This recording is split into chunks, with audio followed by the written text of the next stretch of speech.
Once a year, the United States of America makes all crime legal.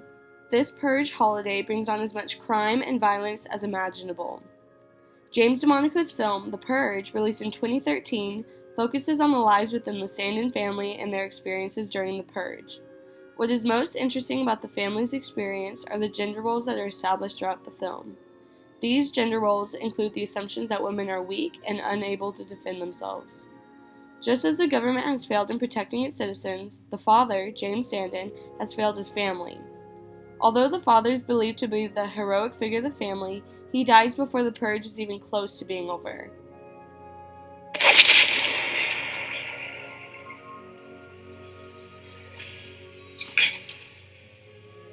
Your soul has been cleansed, Mr. Sandin. You've purged. Yet, the movie still leads the audience to believe that the father is the hero of the entire film. This is because of protective paternalism.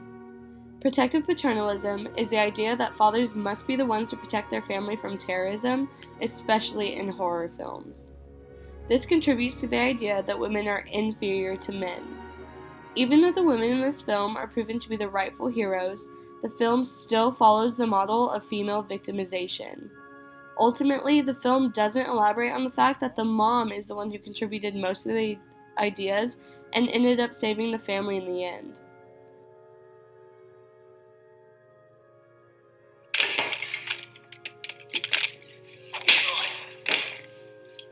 Did you hear what I said?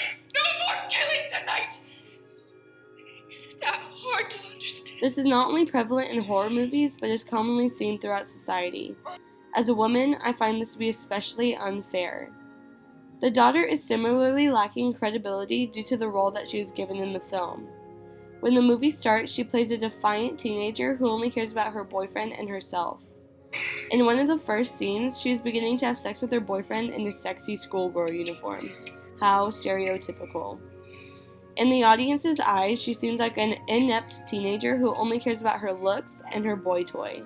The same boy toy, may I mention, who tries to kill her father.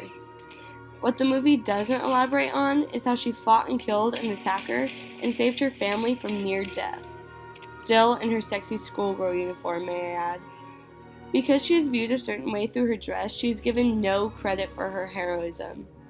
It is shown that the ways in which females dress undermine women and present them to be inferior to men.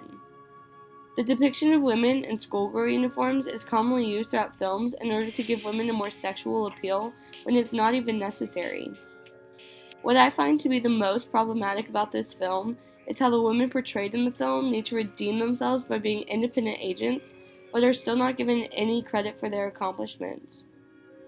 Women have always been viewed as the damsel in distress in horror films, and that's why females are seen to be more vulnerable and victimized throughout society. This gives us a better understanding as to how and why the movie is made and interpreted to give the male characters credit for the protection of the family during the Purge, when it's really the women who save the day. The ways in which the women are represented in the film give the audience a better understanding as to how females are viewed not only in the film, but throughout society.